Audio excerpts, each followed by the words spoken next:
और बात खंडवा की। खंडवा से नकली नोट को लेकर एक अजब और गजब मामला सामने आया। यहां मस्जिद के एक इमाम के घर से करीब 19 लाख रुपए से ज्यादा कीमत के नकली नोट जब्त किए गए। पूरे इलाके में इस घटना ने हड़कंप मचा दिया और कई गंभीर सवाल भी खड़े किए हैं। शुरुआती जांच में यह भी पता चला है कि इमाम का जो साथी इस रैकेट में शामिल था वो बुरहानपुर निवासी जुबैर अंसारी है। पुलिस ने आरोपी और मामले को लेकर एक बड़ा खुलासा किया है। आपको सबसे पहले बताते हैं कि इस मामले में अभी तक पुलिस के हाथ क्या क्या लगा है। आपको बता दें, आरोपी से जो बैग मिला था उसमें 500 रुपए के नकली नोट की 35 गड्डियां मिली हैं। करीब 20 लाख रुपए नोटों की कीमत बताई गई है। 165 पेज पर 3,28,000 रुपए के नोट भी मिले हैं। और प्लेन पेपर, 2 मोबाइल के अलावा कटर, ड्रायर जब्त किया गया है। नोट छापने का कोई सबूत पुलिस को हालांकि नहीं मिला। आरोपी जुबैर पर नकली नोट मामले में केस दर्ज हुआ है। और लूट, बलवा और धोखाधड़ी के 8 केस पहले से दर्ज हैं। उस पर 29 और 30 अक्टूबर को मालेगांव पुलिस ने इसे पकड़ा था। 6 नवंबर तक अब आरोपियों की रिमांड बढ़ा दी गई है। बुरहानपुर का जुबैर जुलाई में पेठिया गांव आया था। इमामबाड़ा में ऊपर बने कमरे में ये रहा करता था। मस्जिद कमेटी ने अपराधी को क्यों रखा, इसकी भी जांच जारी है। एक बड़े नेटवर्क का खुलासा उन्हें होने की उम्मीद पुलिस की तरफ से जताई गई है। आरोपी जुबैर के विरुद्ध नकली नोटों के वहां पर पाए जाने पर अपराध पंजीबद्ध किया गया। अभी तक की जो जानकारी हम लोगों ने मालेगांव पुलिस से ली उसमें भी पता चला कि 29-30 अक्टूबर की दरमियानी रात को मालेगांव पुलिस ने 2 व्यक्तियों को संदिग्ध हालत में पकड़ा था, जिसका नाम, एक का नाम नाजिर और दूसरा जुबैर था, जिनके कब्जे से 10 लाख के नकली नोट उन्होंने बरामद किए। जुबैर और दूसरा आरोपी अभी मालेगांव पुलिस कस्टडी में रिमांड पर है। मैंने एक विशेष टीम गठित की है जिसमें इसकी एक SIT होगी जो इस पूरे मामले की जांच करेगी और इन्वेस्टिगेशन के हर पहलुओं को देखेगी। इस पूरे मामले को लेकर सियासत गर्मा गई है। खंडवा के विधायक कंचन तन्वे ने कहा कि मस्जिदों और मदरसों की जांच की जाए।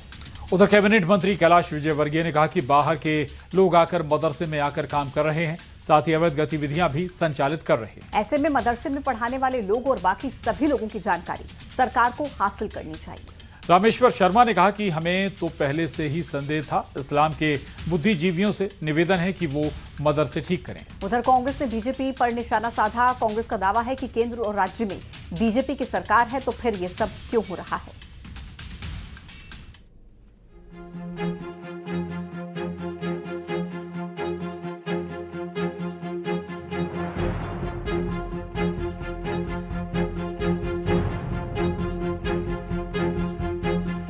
खंडवा जिले में एक ऐसी घटना सामने आई जिसने पूरे इलाके में हड़कंप मचा दिया। एक मस्जिद के इमाम के कमरे से नकली नोटों का जखीरा मिला है।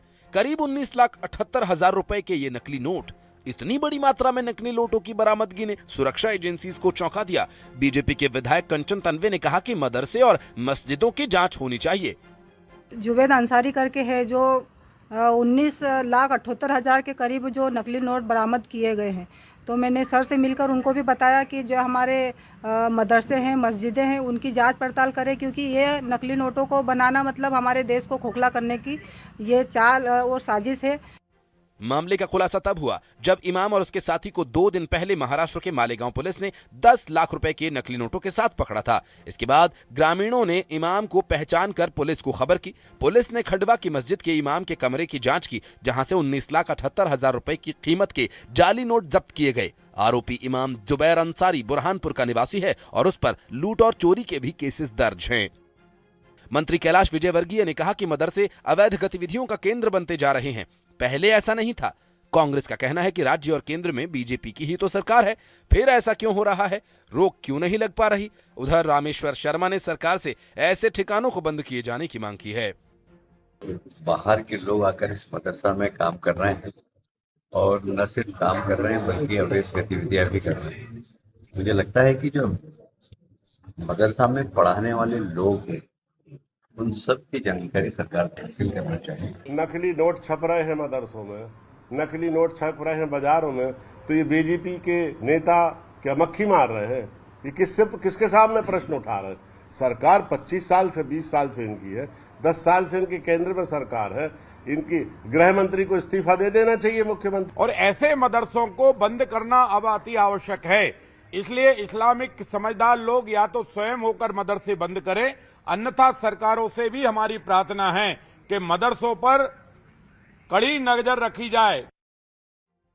पुलिस का मानना है कि खंडवा सिर्फ नकली नोटों की डिलीवरी या छपाई का एक अड्डा हो सकता है, जबकि इस रैकेट का मास्टरमाइंड और नेटवर्क कई अन्य राज्यों में भी हो सकता है।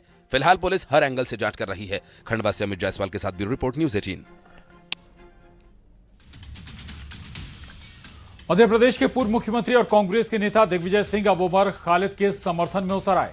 उमर खालिद जो कि यूपीए के तहत जेल में बंद हैं और उस पर दिल्ली दंगे की साजिश रचने का आरोप है। लेकिन अब इस मामले में सोशल मीडिया साइट एक्स पर पोस्ट करते हुए दिग्विजय सिंह ने उमर खालिद का न केवल समर्थन किया बल्कि लिखा है कि वो राष्ट्रद्रोही नहीं है। वो तो एक पीएचडी स्कॉलर है।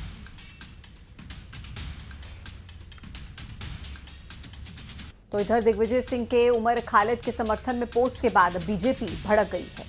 बीजेपी विधायक रामेश्वर शर्मा ने कहा कि दिग्विजय सिंह को हिंदुस्तान की नहीं आतंकियों की चिंता है। उनका व्यवहार पाकिस्तानियों की तरह है, इसलिए उन्हें पाकिस्तान में ही जाकर डेरा डाल लेना चाहिए। बीजेपी के आरोपों पर कांग्रेस ने पलटवार किया। कांग्रेस का आरोप है कि बीजेपी को हर बात में हिंदू मुस्लिम ही दिखता है। हमें तो कभी कभी अब यही संदेह होने लगा है कि दिग्विजय सिंह जी पैदा जरूर भारत में हुए हों, पर व्यवहार और आचरण इनका पाकिस्तानी और विदेशियों टाइप का लगता है। और ऐसे दिग्विजय सिंह जी को मैं एक ही प्रार्थना करना चाहता हूं कि जितने जल्दी हो आप पाकिस्तान में अपना डेरा डालें। और कांग्रेसी मित्रों से भी प्रार्थना है कि जब तक दिग्विजय सिंह यहां रहेगा ना, तो आपको भी बर्बाद करके ही छोड़ेंगे। देखिए, भारतीय जनता पार्टी कौन होती है किसी को आतंकी कहने वाली? कोर्ट ने क्या आतंकी बोल दिया है उमर खालिद को? और अगर दिग्विजय सिंह जी ने जो बात करी है वो पब्लिक डोमेन में करी है, अभी उसके साथ न्याय नहीं हुआ है, उसके साथ जो अन्याय हुआ है उसके लिए बात करी है। एक फेसबुक के पोस्ट को उन्होंने कोट करके लिखा है कि किसी को कैसे दोषी मान सकते हैं, ये उनकी अपनी अंतर्मन की भावना है। ये देश लोकतंत्र से चलता है, संविधान से चलता है, वही बात दिग्विजय सिंह जी ने करी है। अब भारतीय जनता पार्टी को तो तूल देने की आदत है कि कैसे भी हिंदू मुस्लिम किया जाए, तो वो कर रही है। राजधानी भोपाल में एक बार फिर से नर्सिंग छात्रों का बवाल देखने को मिल रहा है। स्कॉलरशिप और परीक्षा नहीं होने के चलते स्टूडेंट्स ने विरोध प्रदर्शन किया। राजधानी भोपाल के पॉलिटेक्निक चौराहे पर छात्र जुटे। एससी, एसटी, ओबीसी के नर्सिंग छात्रों ने प्रोटेस्ट किया। प्रदर्शन के दौरान छात्रों की तबीयत भी बिगड़ी है और छात्रों का कहना है कि सालों से स्कॉलरशिप नहीं मिली है और साथ ही फीस भरने के बाद भी कॉलेज की ओर से एग्जाम नहीं कराए जा रहे। प्रदर्शन कर रहे छात्र सीएम से मिलने की जिद पर अड़े। आपको ये भी बता दें कि पहली बार नहीं है जब नर्सिंग छात्रों ने एग्जाम को लेकर अपनी आवाज उठाई हो। पहले भी छात्र अपनी मांगों को लेकर प्रदर्शन करते रहे हैं, लेकिन अब तक उनकी मांगों का समाधान नहीं हो पाया। मध्य प्रदेश में लगातार अलग अलग छात्र संगठनों का आंदोलन जारी है। आज राजधानी भोपाल के पॉलिटेक्निक चौराहे पर नर्सिंग छात्र संगठन के बैनर तले जो मध्य प्रदेश के अलग अलग नर्सिंग के स्टूडेंट्स हैं वो यहाँ पर इकट्ठे हुए हैं, प्रोटेस्ट कर रहे हैं। क्या वजह, क्यों प्रोटेस्ट करना पड़ रहा है? सर, हम 6 साल से पढ़ रहे हैं, हमारी स्कॉलरशिप 1 साल की भी नहीं आई है। हमारा पूरा 6वां साल कंप्लीट भी हो जाएगा, पर कौन कौन से वर्ग की स्कॉलरशिप नहीं मिल पा रही? एसटी, एससी, ओबीसी और ईडब्ल्यूएस को तो आरक्षण से ही हटा दिया गया है। और ये पुलिस प्रशासन हमको वहाँ जाने नहीं दे रहे, बोल रहे हैं कि 5 जन जाए 7 जन जाए। क्यों हम 5 जन 7 जन क्यों जाए? हमारा सबका मामला है, इतने सारे बच्चे, 5 जन 7 जन के जाने से कोई काम नहीं हो रहा। हम इतने बार जा चुके, इतने बार ज्ञापन सौंप दिया, लेकिन आज तक हमको सिर्फ टलका ही रहे कि हाँ हो जाएगा। और हमारे कॉलेज वाले हमको एग्जाम नहीं देने देते। हम कहाँ जाएंगे? इनके पास तो कुर्सी है, एजुकेशन है और क्या नाम से सरकारी नौकरियां है, हमारे पास तो कुछ नहीं है ना। हमें तो एजुकेशन से भी वंचित करा जा रहा है। हम क्या करेंगे? हमें हमारा हक चाहिए, हमको हमारी स्कॉलरशिप हमको मिलनी चाहिए।